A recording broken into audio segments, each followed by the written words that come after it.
English medium ધોરણ 10 chapter 6 વિષય ગુજરાતી.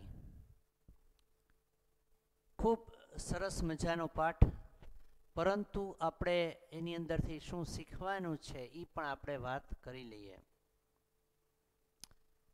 પાઠની અંદરથી આપણે જમવાનો જે બગાડ કરીએ છીએ એ ન કરવો જોઈએ એવી વાત કરેલી છે. તમને એક હું કહી દઉં કે જે ઇંગ્લિશ અમુક ચેપ્ટર્સ છે, એટલે કે ઇંગ્લિશમાંથી ગુજરાતીમાં ટ્રાન્સલેટ થયેલા અથવા તો હિન્દી ભાષામાંથી ગુજરાતીમાં લીધેલા, અથવા તો ઇન્ડિયન લોકો અથવા ગુજરાતી લોકો જે ફોરેન ગયા હોય એના એક્સપિરિયન્સ એના ચેપ્ટર્સ છે, એ બધા જ કોઈક ને કોઈક રીતે આપણા માટે પ્રેરણારૂપ બનેલા છે. યાદ રાખજો તમે. આપણે બધા લોકો ટેક્સ્ટમાં ધ્યાન આપશે. સામગ્રી તો સમાજની જ. આપણે એ પ્રકરણની વાત કરીએ એ પહેલાં હું તમને એક સરસ મજાની આ જ પ્રકારની વાત કહી દઉં. ગુજરાતીઓ હંમેશને માટે કંઈક ને કંઈક નવું કરી દેખાડવા માટે બહુ ટેવાયેલા છે અને કંઈક કરી દેખાડવું એવી એની ભાવના પણ હંમેશા ઉચ્ચ હોય છે. આપણે આજે જે ચેપ્ટરની વાત કરશું એમાં તો કંઈક એવી વાત છે જે કંઈ સારું આપણે શિક્ષણ પૂરતું જ છે, પરંતુ ફોરેનની અંદર જે સિસ્ટમ છે એમાં આપણે અત્યારે બધી ઇન્ડિયામાં આધુનિકતા ઘણી બધી આવી ગઈ, પરંતુ પહેલાંના સમયમાં એ બધું નહોતું. ફોરેનની અંદર જે ચોખ્ખાઈ છે, ત્યાં આગળ જે ગાડીની અંદર તે અમુક ચોક્કસ સ્પીડથી વધારે ન જ ચલાવી વરના દંડ, ત્યાં આગળ દંડ થતો હોય છે. હેલ્મેટ વગેરે આફ્રિકામાં ફરજિયાત છે. વિદેશની અંદર એક દેશમાં તો એવો નિયમ છે કે તમે જમવાનું મંગાવો અને જો જમવાનું પડ્યું રહે તો તમારે એનો એક્સ્ટ્રા ચાર્જ ભરવો પડે છે. કારણ કે જે જમવાનું પડ્યું રહે છે એ હકીકતમાં દેશના કોઈક વ્યક્તિના પેટમાં જાત, એની બદલે આ જમવાનો તમે જે બગાડ કર્યો છે એને લીધે અમુક વ્યક્તિઓ એનાથી વંચિત રહી જશે. તો આવી ભાવનાઓ વિદેશોમાં જોવા મળે છે. આપણે ત્યાં દેશપ્રેમના ગીતો છે, દેશપ્રેમની ફિલ્મો છે, પણ જોઈએ એટલો દેશપ્રેમ કે દેશદાજ કે દેશમાન એવું કાંઈ એટલું બધું જોવા મળતું નથી. આપણે ખૂબ સુંદર મજાનું પાઠ છઠ્ઠો પહેલાં આપણે સ્ટાર્ટ કરીએ છીએ.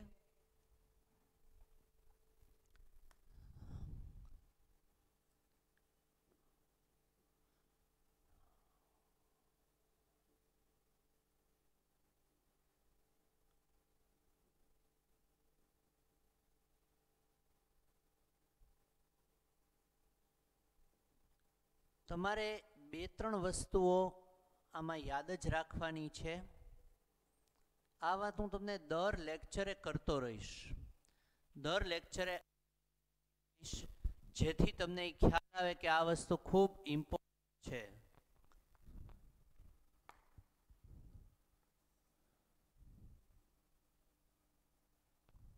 સામગ્રી તો સમાજની છે ને. આના સર્જક છે વિકાસ શર્મા. સાહિત્ય પ્રકાર પ્રસંગ કથા.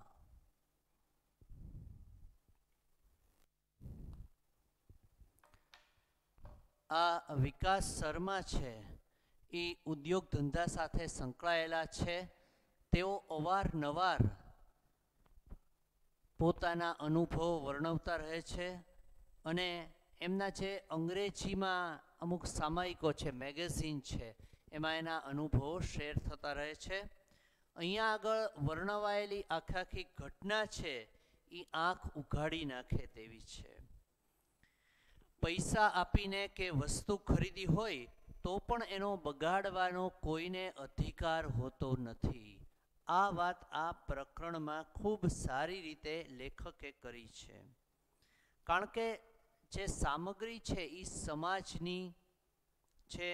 દરેક વસ્તુનો સાર્થક એટલે કે યોગ્ય ઉપયોગ કરવો જોઈએ. એ સૃષ્ટિ સંતુલન માટે ખૂબ જરૂરી છે. વળી પોતાને ઊંચા માની અને બીજા દેશના લોકો માટે પૂર્વગ્રહો ધરાવવા એ વસ્તુ કેટલી બધી ભ્રામક અને ખોટી છે તે આમાં દર્શાવાયું છે.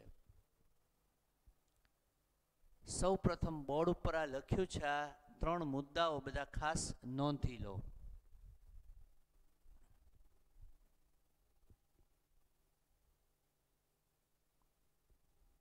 સૌથી પહેલા કૃતિનું નામ, ત્યાર પછી સર્જકનું નામ અને ત્યાર પછી સાહિત્ય પ્રકાર, પ્રસંગ, કથા.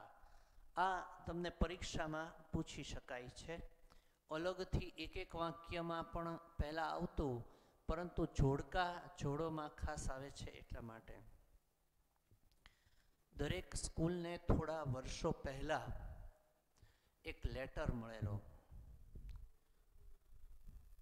એમાં અબ્દુલ કલામ જ્યારે હયાત હતા ત્યારની હું વાત કરું છું. એમણે દરેક સ્કૂલને કીધું કે આ તમારા નોટિસ બોર્ડ ઉપર આ ફરજિયાતપણે લેટર દરેકે રાખવાનો. એમાં એવું લખેલું હતું દરેક વિદ્યાર્થીઓ માટે અબ્દુલ કલામે કે આ આપણે લોકો ઇન્ડિયા તે ફોરેન જેવી કન્ટ્રી બની જાય એવું આપણે બધા ઈચ્છીએ છીએ, પરંતુ આપણી સરકાર ધ્યાન નથી આપતી એમ આપણે કહીએ છીએ. પણ બહુ કે સાચું કહું એક વાત તો એ કે મને એવું લાગે છે કે આપણે લોકો સૌથી પહેલાં બગીચામાંથી આપણને ગમતું ફૂલ તોડી લેવાની ટેવ, ગમે ત્યાં કચરો ફેંકવાની ટેવ, ગમે ત્યાં થૂકવાની ટેવ, લાયસન્સ વગર ગાડી ચલાવવી, અમુક હદથી વધારે સ્પીડ કરવી, ખોટે ખોટો ગમે ત્યાં કચરો નાખવો, પોતાના બિલો બીજામાં ટ્રાન્સફર કરવા, ખોટી રીતે લાંચ આપી, પોતાનું કામ પતે એ માટે અધિકારીઓને કે કોઈને પૈસા આપવા. તો આ બધી જ બાબતો આપણે કરેલી છે જે ફોરેનમાં જોવા મળતી નથી. અગર જો આપણે આપણામાં આટલો ફેરફાર કરીએ આમાં જે બાબતો કીધી છે તો ફોરેન જેવી કન્ટ્રી એની મેળે બની જશે. 70થી 85% વચ્ચે તો દેશના નાગરિકોએ જ બદલાવવાની જરૂર છે. સરકારનો ભૂમિકા તો 20-25% પણ નથી. આ લોકો જો ફોરેન જેવું વર્તન કરશે તો સામે સરકારને એ કાર્ય કરવું જ પડશે. એવી સુંદર વાત એમાં છે. અબ્દુલ કલામ જ્યારે ખૂબ નાના હતા ત્યારે તે જમવાનો એક દાણો પણ નીચે પડી જાય તો છેલ્લે એ ભીના હાથો ફેરવી અને પોતાની થાળીમાં મૂકી દેતા. કલામ ઉપરાંત આ તો આપણે ઘણા બધા ધર્મોની અંદર પણ આવી વાત કરેલી છે. હિન્દુ ધર્મથી માંડી અને મુસ્લિમ ધર્મ દરેકમાં આવી પ્રણાલીઓ જોવા મળે છે. તો જમવાનો બગાડ ક્યારેય કરાય નહીં અને વિદેશમાં મોજ મજા છે એવું માની અને આપણે જે જીવન વિતાવીએ છીએ એના ઉપર સુંદર મજાનો કટાક્ષ કરવામાં આવેલો છે. આપણે પાઠ જોઈએ. થોડું ટેક્સ્ટમાં પણ તમારે ઓનલાઈન ચેપ્ટર શરૂ હોય ત્યારે થોડું સાંભળતા જવાનું અને સાથે ટેક્સ રાખવાની. એટલે અમુક તમને પ્રશ્નો થાય, જ્યાં પણ તમને એવું લાગે એમાં અંડરલાઈન કરવી વગેરે ઘણો બધો ફાયદો થશે. તમારામાં ઇમ્પ્રુવમેન્ટ પણ થશે. પાઠને શરૂ કરીએ છીએ. જર્મની ઉદ્યોગ ધંધાની દ્રષ્ટિએ ઘણો આગળ વધેલો દેશ છે. આપણે જાણીએ છીએ કે જર્મની છે એ પણ ખૂબ આગળ પડતો દેશ છે અને ઉદ્યોગ ધંધામાં તો એનું બહુ વધારે સારું એવું નામ. ઘણા લોકો ત્યાં જોવા માટે પણ જાય છે વિકાસ. નાના નાના નગરોમાંય ઉચ્ચ ટેકનોલોજીવાળી ચીજ વસ્તુઓ બનાવાય છે. નગર ભલે નાનું હોય પણ એ લોકો અમુક અમુક બાબતમાં એ દેશ આત્મનિર્ભર દેશ છે. આથી આપણને એમ થાય કે આવા દેશના લોકો પણ ઘણું મોજ શોખવાળું અને વૈભવ વિલાસી જીવન જીવતા હશે. આપણને એમ થાય કે ત્યાં આટલા બધા ઉદ્યોગ ધંધા છે, આટલા બધા પૈસાદાર છે. આપણે ત્યાં પૈસા હોય એટલે એ વ્યક્તિ વૈભવ વિલાસી હોય એવું આપણે માની લઈએ છીએ. કમસે કમ કે મારા મનમાં તો એવી જ છાપ હતી. લેખક કહેશ કે હું તો પોતે એવું જ માનતો કે અહીંયા ખૂબ પૈસા છે એટલે અહીંયા આ લોકોનું જીવન ખૂબ મોજ મજાવાળું હશે. પરંતુ હમણાં મારે જર્મની જવાનું થયું અને મેં નજર જે જોયું તેમજ કેટલાક જાત અનુભવો થયા ત્યારે મને થયું કે આપણા લોકોની આવી છાપ કેટલી બધી ખોટી છે. આપણે જે વિદેશ માટે માન્યતાઓ બાંધેલી છે એ ખૂબ ખોટી છે એવું એમને થયું. આપણે એક બે ગુણો એના છે ઇંગ્લિશ મીડિયમમાં જ આવતી એક અલગ વાત, આ પાઠ તો આપણે ચાલે જ છે પણ એમાં છે આપણે આગળ ચાલી ગયેલી એક પહેલાં મતલબ ભણવામાં આવતી એવી એક વાત ગુજરાતના લોકોની ઈચ્છા છે. વિકાસ શર્મા જર્મની ગયા એવી જ રીતે વિદેશની અંદર આપણા ગુજરાતમાંથી 5 વ્યક્તિઓ ગયા એક ફેક્ટરી જોવા. આ ઇંગ્લિશ મીડિયમમાં જ આવતું એક ચેપ્ટર છે પણ આપણને થોડું સારું લાગે અને આ પાઠની જેમ જ આપણી અંદર એક ગુણ વિકસિત કરે છે માટે આ વાત કરું છું. ત્યાં ગયા તો એમનું બહુ સરસ રીતે સ્વાગત થયું. બહાર ભારતીય રાષ્ટ્રધ્વજ ચોંટાડેલા હતા. એ લોકો ગયા એટલે ત્યાંનો જે મેનેજર હતો એમણે બધાનું સ્વાગત કર્યું. અંદર ત્યાંની બધી સિસ્ટમ પ્રમાણે બધું મોઢું ધોવા માટે એક આખો અલગથી વસ્તુ આપવામાં આવી. ત્યાંનું બધું વર્ણન આવે છે પાઠમાં. સત્ય ઘટનાવાળો પાઠ છે. ત્યાં એક યુવાન એન્જિનિયર હતો, એ પણ સાથે બધી વસ્તુઓ આ લોકો જોતા જતા અને એમાં ગાઈડલાઈન આપતો જતો. એના મેનેજર અનુભવી એ સાથે રહીને ફેક્ટરી બતાવે છે. એ લોકો પોતાના શૂઝ વગેરે બહાર ઉતારે છે, અંદર ફેક્ટરી જુએ છે. બીજા રસ્તેથી બહાર જવાનું છે. જ્યાંથી બહાર નીકળે છે તો એ બીજો દરવાજો છે, તો બીજા દરવાજેથી લોકો બહાર નીકળવા જાય છે.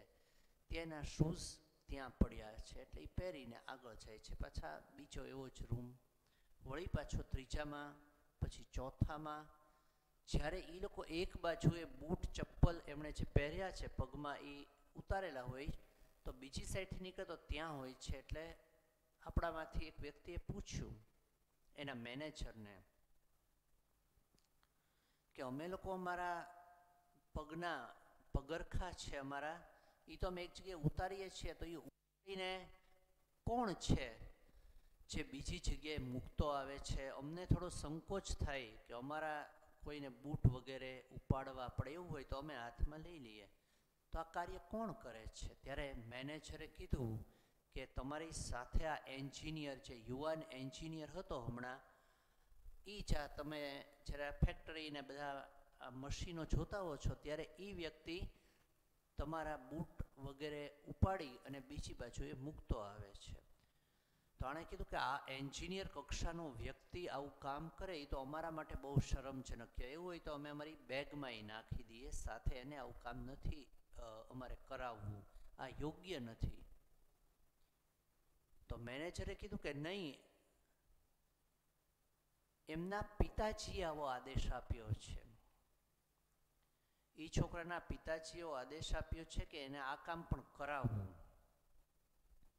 આ લોકો તો ખૂબ આશ્ચર્યચકિત થઈ ગયા કે એના પિતા કેટલા મહાન કે આવું કામ દીકરાને નાનું કામ પણ શીખવે છે, અને આ છોકરો કેટલો મહાન જે એના પિતાજીની વાત માને છે.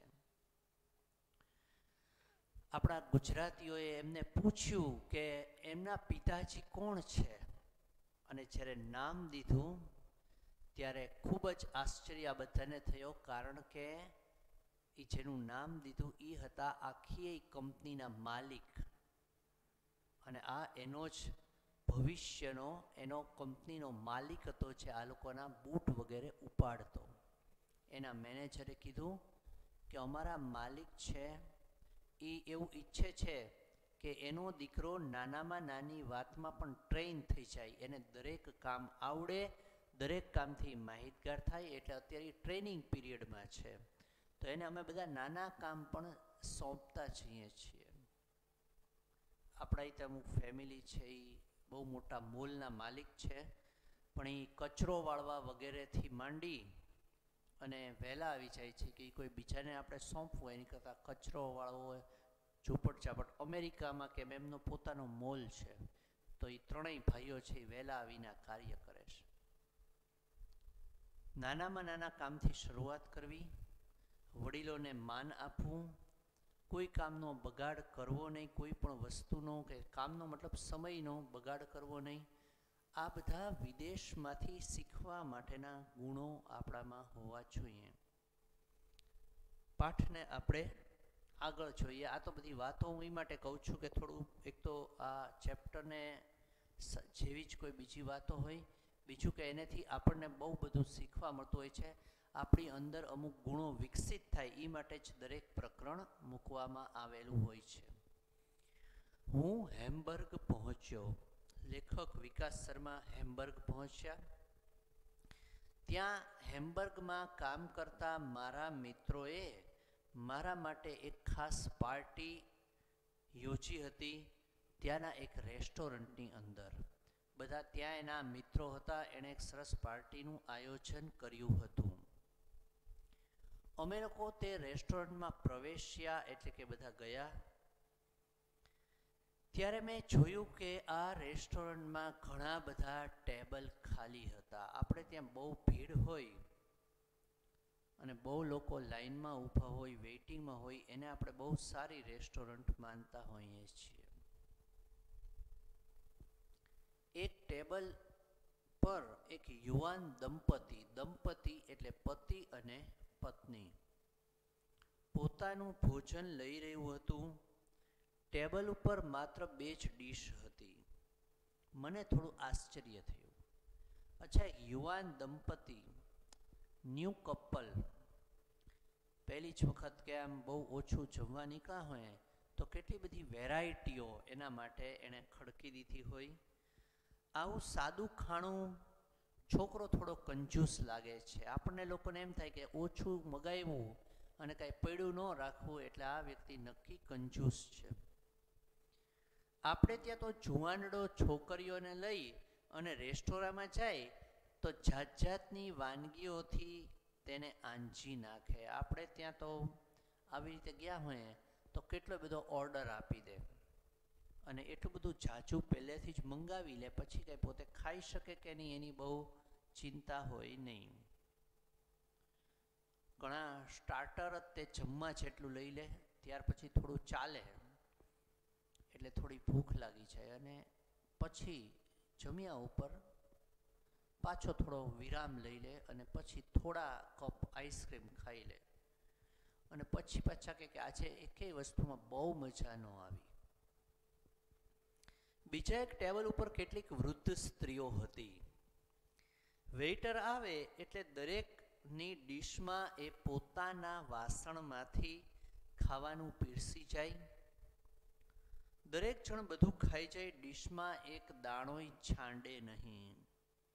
છાંડે નહીં મીન્સ છોડે નહીં.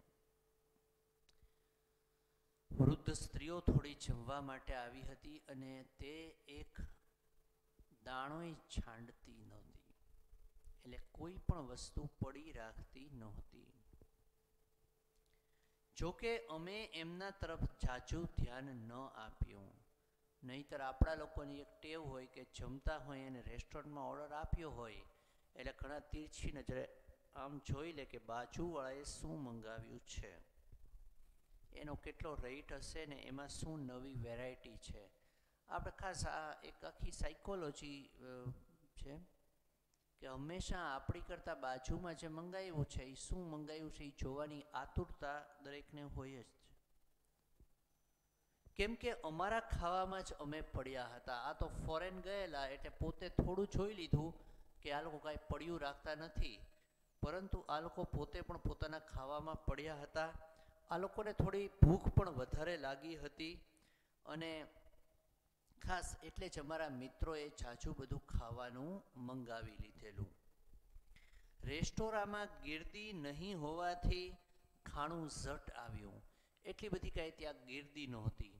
લિમિટેડ લોકો અને ઝડપથી ઓર્ડર આપ્યો એટલે વસ્તુઓ આવી ગયેલી. અમે અમારા બીજા કામો હોવાથી ખાણું જલ્દી પતાવી અને અમે ઉઠ્યા ત્યારે લગભગ નહીં તો અમે મંગાવેલા ભોજનમાંથી ત્રીજા ભાગનું ભોજન અમારી ડીશમાં છંડાયેલું પડ્યું હતું. એટલે કે 30% ભોજન એમનું એમ પડ્યું રહેલું હતું, એટલે કે વેસ્ટ જતું હતું. અમે હજી રેસ્ટોરાંમાંથી બહાર નીકળીએ તેવામાં કોઈકે અમને બોલાવ્યા. આ લોકો હજી નીકળે ત્યાં તો જાણે કોક એને બોલાવતા હોય એવો આ લોકોને અહેસાસ થયો. અમે જોયું તો પેલી વૃદ્ધ સ્ત્રીઓ અમારા વિશે રેસ્ટોરન્ટના માલિક સાથે કંઈક વાત કરી રહી હતી. આ લોકોને એ વાતનું આશ્ચર્ય થયું કે એમના વિશે કંઈક વાત આ સ્ત્રીઓ કરતી હતી. જ્યારે એમણે અમારી સાથે અંગ્રેજીમાં વાત કરવા માંડી, એટલે કે આ વૃદ્ધ સ્ત્રીઓએ, ત્યારે અમને સમજાયું કે અમે અમારી ડીશમાં આટલો બધો ખોરાક છોડીને ઊભા થઈ ગયા તે એમને ગમ્યું નથી. અમને થયું કે આ લોકો નાહકના ખણખોદિયા છે. ખણખોદિયા મતલબ પંચાત કરવાવાળા છે. એટલે અમે એમને કહી દીધું અમે જે મંગાવેલું તેના પૂરેપૂરા પૈસા અમે ચૂકવી દીધા છે. અમે જેટલા રૂપિયાનું મંગાવ્યું એ બધાના રૂપિયા અમે ચૂકવ્યા છે. આપણે હું તો એમ કહી જ દઈએ કે તમારે કંઈ અમારામાં બહુ પંચાયતમાં પડવાની જરૂર નથી. You are not your business. અમે કેટલું ખાધું ને કેટલું છાંડ્યું એની હારે તમારે શી નિસ્બત? એમાં તમારા કેટલા ટકા? અમે કેટલું ખાધું ને કેટલું મૂકી દીધું એમાં તમારે શું જવાનું હતું? તમારે શી નિસ્બત? પેલી વૃદ્ધ સ્ત્રી તો ગુસ્સે થઈ ગઈ. આવા શબ્દો સાંભળ્યા એટલે એમાંથી જે એક વૃદ્ધ સ્ત્રી હતી તો ગુસ્સે થઈ ગઈ. તેમણે એક જણીએ તો પોતાનો ફોન કાઢ્યો. તરત જ એમણે ફોન કાઢ્યો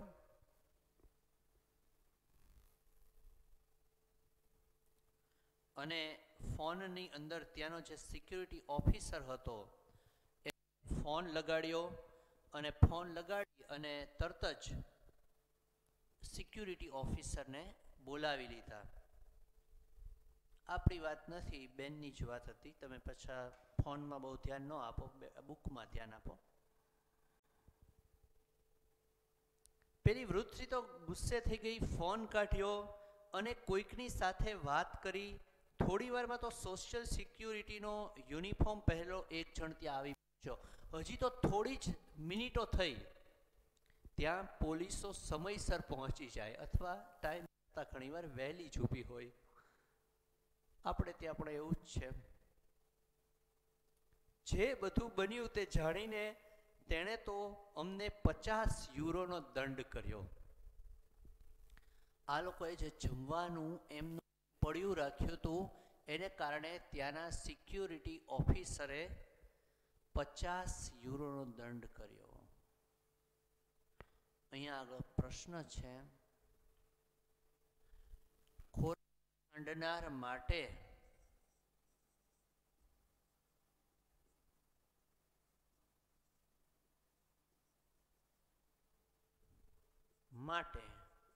વૃદ્ધ સ્ત્રીઓએ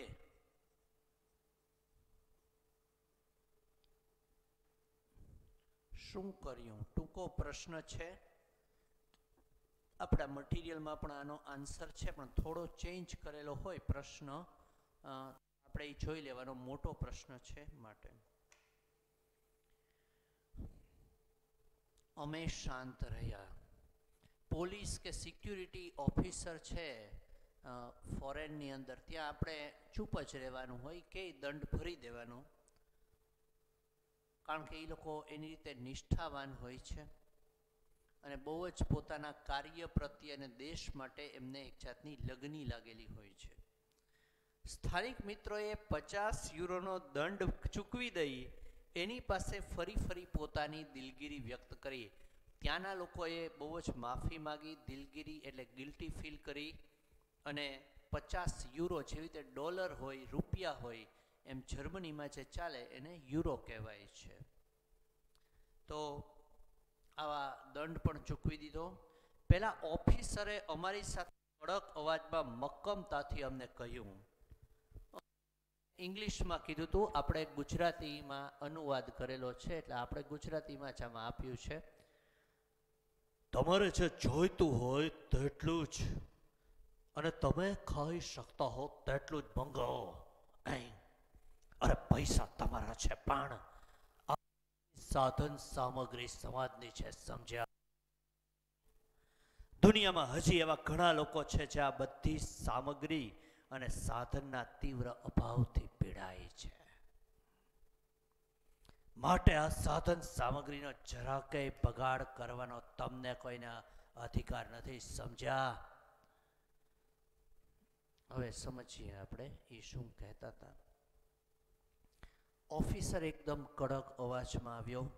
એણે જેટલું મંગાવી શકતા હો, ખાઈ શકતા હો, એટલું જ તમારે મંગાવો. પૈસા તમારા છે, પરંતુ આ જે વસ્તુઓ છે એ સમાજની છે. આ ભોજન માત્ર તમારા પૂરતું નથી, આ દેશનું, આ રાષ્ટ્રનો બગાડ થાય છે. તમે જે રાખો છો, પડ્યું રાખો છો, એટલી વસ્તુ મેળવવા માટે પણ ઘણા લોકોને બહુ ઝઝૂમવું પડે છે, છતાં પણ ઘણા લોકોને જમવાનું મળતું નથી. આ બધી સાધન સામગ્રીના અભાવથી ઘણા લોકો પીડાય છે. બગાડ કરવાનો તમને જરા કંઈ અધિકાર નથી. અમે છોકરા પડી ગયા. એકદમ આ લોકોને તો ખૂબ શરમ અને સંકોચ થઈ ગયો. અમને એમની વાત તદ્દન સાચી લાગી. અમને બહુ એવું થયું કે આ લોકોની વાત બહુ સાચી છે. આવા ધનવાન લાગતા ધનવાન દેશના લોકોનું આવું માનસ જોઈ અમને અમારી જાત ઉપર શરમ ઉપજી. અમને અમારી જાત માટે ખૂબ શરમ ઉપજી કે અમે આ એક અયોગ્ય નિર્ણય કર્યો હતો. આ જે બગાડ કર્યો એ અમે બહુ મોટો ગુનો કર્યો હોય એવો અમને લાગ્યો. ખરેખર આપણે આવી બાબતનો ગંભીરતાથી વિચાર કરવો જોઈએ. સર્જક કહે છે કે આપણે લોકોએ આ બધી બાબતો ધ્યાનમાં રાખવી જોઈએ.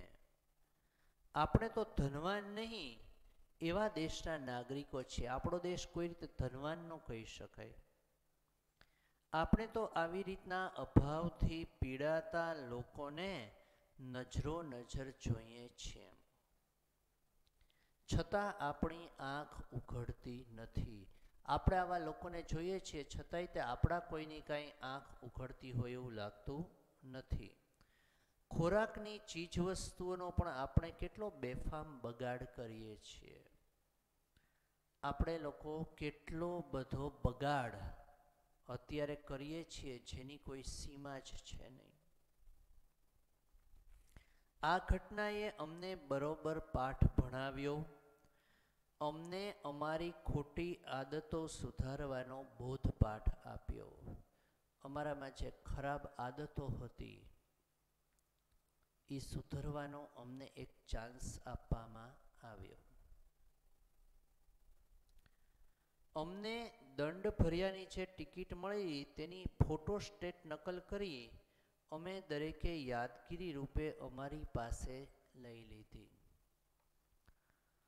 આ લોકોને જે દંડ ભરવાનો આવ્યો એ બધાની એણે એક એક કોપી કરાવી લીધી અને પોતાની પાસે લઈ લીધી.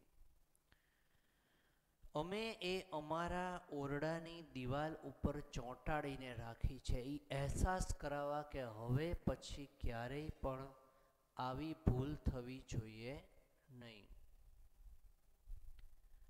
અમને કાયમ ઢંઢોળવા કે કોઈએ ક્યારેય કશાનોય બગાડ કરવો નહીં. અમને કાયમ માટે આ જે નકલ છે, ઝેરોક્સ છે, એ કાયમ માટે અમને ઢંઢોળતી રહેશે, કાયમ કહેતી રહેશે કે ક્યારેય તે હવે પછી આવી ભૂલ કરશું નહીં. હકીકતમાં આપણે જે રેગ્યુલર લેક્ચર હોય છે ક્લાસ અંદર આપણે દર વર્ષે એવો એક સંકલ્પ કરાવીએ છીએ કે હવે પછીથી ઘરની અંદર કે હોટલમાં કે બહાર કોઈ પણ જગ્યાએ તો ભોજનની જરૂરિયાત હોય એટલું જ થાળીમાં લેવાનું. ભલે 2-3 વખત લેવું પડે એનો કોઈ પ્રશ્ન નથી, પરંતુ જેટલું જોઈએ એટલું તમે લ્યો.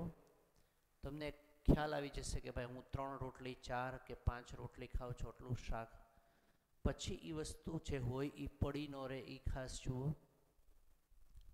આપણા દેશની અંદર મોરારજી દેસાઈએ બહુ વર્ષો પહેલાં એવું કીધેલું કે આપણે એ આપણા વડાપ્રધાન હતા ત્યારે કે 75 લાખ લોકો એક વીકની અંદર જો એક જ દિવસ જમવાનું છોડી દે તો બાકીના 25 લાખ, આ 75 અને આ 25, બાકીના 25 લાખ લોકોને 3 દિવસ વીકમાં જમવાનું મળે, જે લોકો 2 ટાઈમ રોટલા પાડતા નથી. અને એણે આવું સૂત્ર આપ્યું. પછીથી એણે વીકમાં 1 દિવસનો ઉપવાસ શરૂ કર્યો અને મેં સાંભળેલું છે કે આપણા આખા દેશમાંથી કેટલાય લોકોએ વીકમાં 1 દિવસ રાતનું જમવાનું છોડી દીધું હતું. એક ભાવનગર જિલ્લાની અંદર સિહોર ગામમાં એક વાડી છે, મેરેજ ને એ બધી વિધિઓ ત્યાં થાય છે. ત્યાં આખો એક બહુ સરસ મજાનો ટોટલ આપેલો છે કે આ અંદર એકવારના જમણવારમાં અંદાજિત 1000 લોકો જમે. હવે દરેક વ્યક્તિ લગભગ 2 તે કોળિયા જમવાના મૂકી દે તો એક વખતના જમણવારમાં એ અંદાજિત 2000 કોળિયા પડ્યા રહે.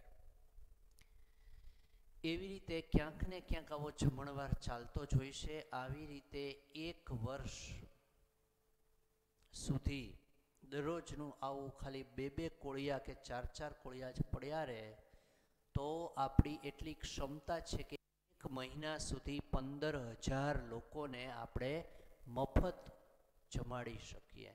એવું આખું કેલ્ક્યુલેશન છે. કદાચ એમાં મારી થોડી ભૂલ પણ હોય, પણ બહુ મોટો લોસ જાય છે. આપણે 1-2 કોળિયા જેટલું પણ પડ્યું રાખીએ છીએ, આ આપણું પોતાનું જ નુકસાન છે, આપણા ભાઈઓ બહેનો બધાને માટે નુકસાન છે, દેશનું નુકસાન છે, ધાર્મિક રીતે તે પાપ છે, કોઈ પણ ધર્મ હોય.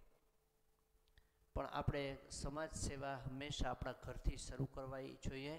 જમવાનો ક્યારેય તે બગાડ કરવો જોઈએ નહીં. હંમેશા મહેનતથી આપણે કાર્ય કરતા રહેવું જોઈએ. આવી બધી વાતો હતી. આ પ્રકરણ માંથી તમારે જે મેં એક પ્રશ્ન લખ્યો છે એ ઉપરાંત બીજો પ્રશ્ન તમે આ હોમવર્કના પ્રશ્નો છે, ફેરબુકમાં મોટા પ્રશ્નો જ કીધા હતા, પણ આ પણ થોડા યાદ રહેવા છે. 15 મિનિટનું હોમવર્ક છે, ઝડપથી લખતા જજો.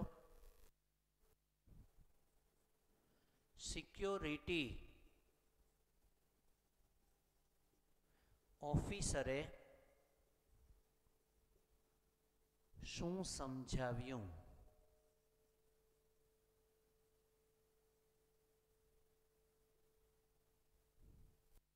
બંને ટૂંકા પ્રશ્નો છે. મોટો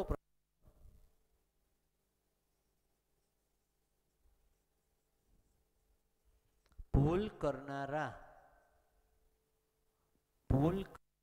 જેને અક્ષરો પ્રોબ્લેમ હોય, હું બોલતો જાઉં છું. ભૂલ કરનારાએ દંડ ટિકિટની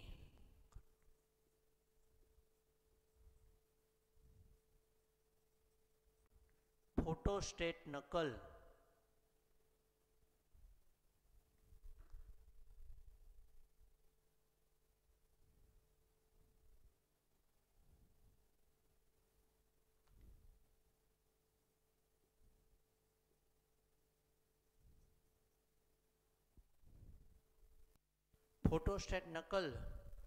કરીને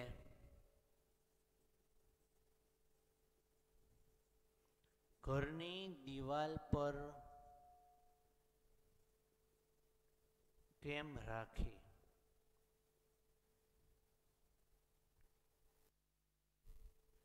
આ એક મોટો પ્રશ્ન છે, લોંગ આન્સર, અને આ બે ટૂંકા પ્રશ્નો. આ તમારે હોમવર્કમાં આ બંને ટૂંકા અને આ મોટો પ્રશ્ન લખવાના રહેશે.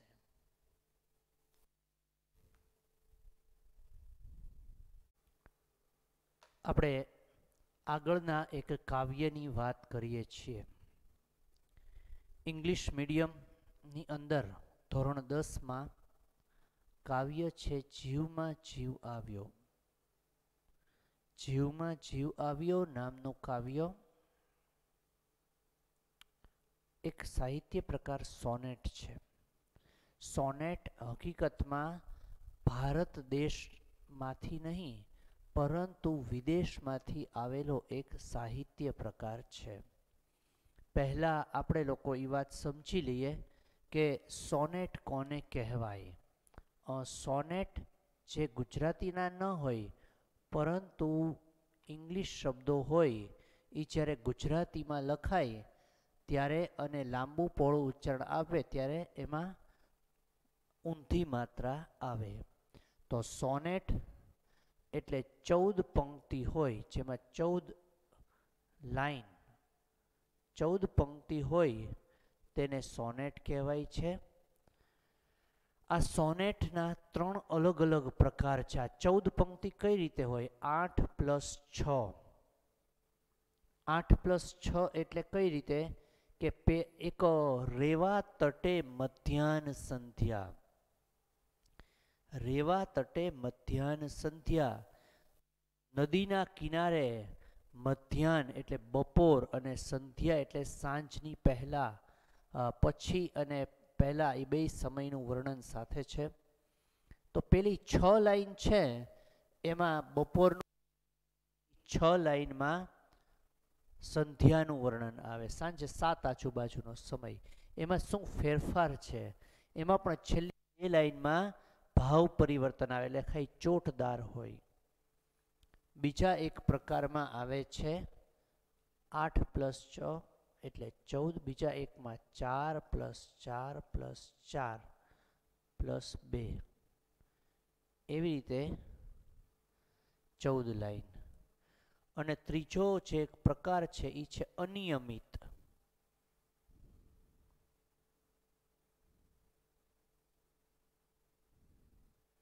આ 3 અલગ અલગ જાતના હોય છે, પણ એક એવું કે છેલ્લી 2 લાઈનમાં સામાન્ય રીતે ચોટ હોય છે. ગુજરાતી ભાષાની અંદર શરૂઆતમાં જે સોનેટ બન્યા એમાં એના પિતા સમાન કહેવાય છે બકા ઠાકોર, બળવંતરાય ક ઠાકોર. એણે ગુજરાતી સોનેટના પિતા કહેવાય છે. એમણે સોનેટની શરૂઆત કરેલી અને સોનેટની અંદર એમણે બહુ ભણકાર નામનું પુસ્તક લખ્યું છે, કોલેજ લેવલ સુધી ચાલે છે. આ વિદેશની અંદર શરૂઆત થયેલી. જે ગુજરાતીમાં લખાયેલા છે એમાં જૂનું ઘર ખાલી કરતા એ સૌથી જાણીતું સોનેટ છે. સૌથી જાણીતું સોનેટ, જેની અંદર એક દીકરો એક ઘરની અંદર મૃત્યુ પામ્યો છે. એ ઘર આ લોકો ખાલી કરે છે. તો શરૂઆતની બધી જ પંક્તિઓ 12 પંક્તિઓ સુધી તો એવું જ આવે કે ફંફોસ્યું ઘર, ઘરને ફંફોસ્યું ને બધી નાની નાની સામગ્રીઓ લઈ લીધી ને ટૂથબ્રશ લઈ લીધું, લક્સની ગોટી લઈ લીધી, બધી જ વસ્તુઓ લઈ લીધી, પરંતુ છેલ્લે બધું જ લેવાઈ ગયા પછી આખું ઘર ખાલી થઈ ગયું. પછી અંદરથી અવાજ આવ્યો, બાપુ તમે સર્વ લીધું એક ભૂલ્યા મને જ. તમે આ ઘરમાંથી બધું લઈ જઈ શકશો, પરંતુ હું આ ઘરમાં જન્મ્યો હતો ને આ જ ઘરમાં મૃત્યુ પામ્યો હતો. તમે આ ઘરમાંથી મારી યાદને નહીં લઈ જઈ શકો. તો આવું હૃદયને ચોટ આપી જાય, હૃદય સ્પર્શી એવા સોનેટ ગુજરાતીમાં લખાયેલા છે. આ રેવા તટે નદી કિનારે બપોરે એકદમ ગરમી હોય અને સાંજે એકદમ સંધ્યાનો સમય થાય એટલે 7 આજુબાજુનો સમય, થોડું અંધારું હોય, સાંજ પૂરી થઈ હોય, રાત શરૂ ન થઈ હોય, એવા પ્રકારના ભાવ પલટાઓ આવે છે. એટલે કુલ 14 પંક્તિનું હોય, 3 પ્રકાર.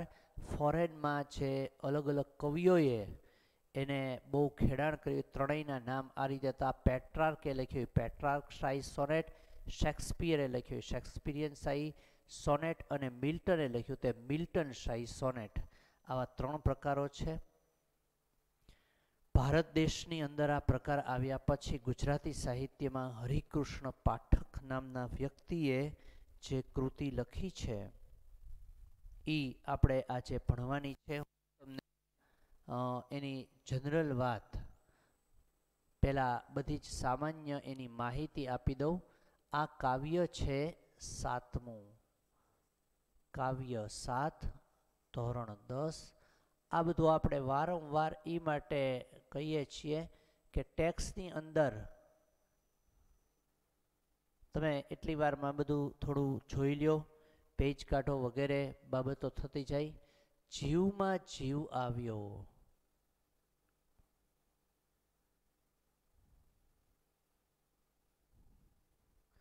આ 7મું કાવ્ય છે. જીવમાં એનો અર્થ એવો થાય કે ભય જતા એક જાતનો શાંતિનો અનુભવ આવવો અથવા સ્થિરતા આવવી, એને કહેવાય જીવમાં જીવ આવ્યો. આના સર્જક છે હરિકૃષ્ણ પાઠક. એનું વતન બોટાદ છે. તે સચિવાલયની અંદર અધિકારી તરીકે નોકરી કરતા હતા. એણે બહુ સારી એવી સેવાઓ આપેલી. અધિકારી તરીકે ખૂબ સારા કાર્યશીલ વ્યક્તિ રહ્યા. સૂરજ કદાચ ઉગે, સૂરજ કદાચ ઉગે તેમના કાવ્ય સંગ્રહનું નામ છે. તદ ઉપરાંત આ જેમાંથી પુસ્તક, જે પુસ્તકમાંથી આ લેવામાં આવેલું છે એનું જ આ નામ છે.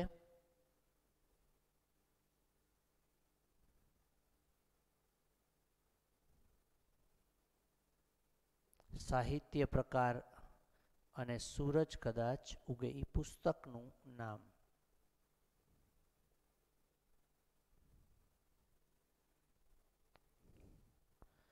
આ એના સર્જક.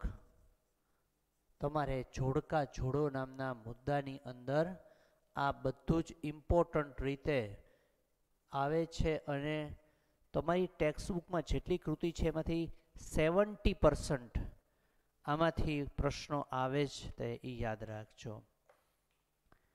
આ સૂરજ કદાચ ઉગે એ એમના પુસ્તકનું નામ છે. અડવા 25માં હાસ્ય કટાક્ષની કવિતાઓ છે. કોઈનું કંઈ ખોવાય છે એ એના બાળકાવ્યનો સંગ્રહ છે. આ પણ કદાચ ક્યારેક પરીક્ષામાં આવે તો તમારે આ બધું યાદ રાખવાનું કે એનું લખેલું બાળકાવ્ય સંગ્રહ કયો છે. તો કોઈનું કંઈ ખોવાય છે એ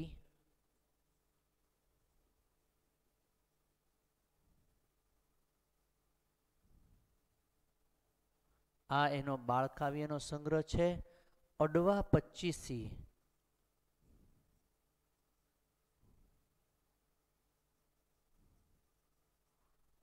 એ એની હાસ્ય કટાક્ષને લગતી કૃતિ છે, એટલે કે કવિતા છે. અડવા પચીસી આ એક કાવ્યનું જ છે.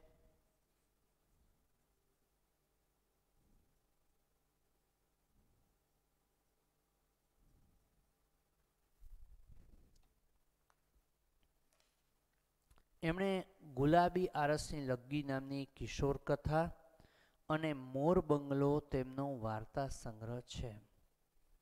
આ બંને આમ જનરલી પૂછાવાની શક્યતા ઓછી છે. તમારે ખાલી યાદ રાખવાનું છે કે કિશોર કથા અને વાર્તા સંગ્રહ બે છે. એમાંથી એક છે કિશોર કથા છે ગુલાબી આરસની લગ્ગી, અને બીજું છે મોર બંગલો, એનો વાર્તા સંગ્રહ છે. નગર વસે છે એનું સંપાદન છે. સંપાદન એટલે શું?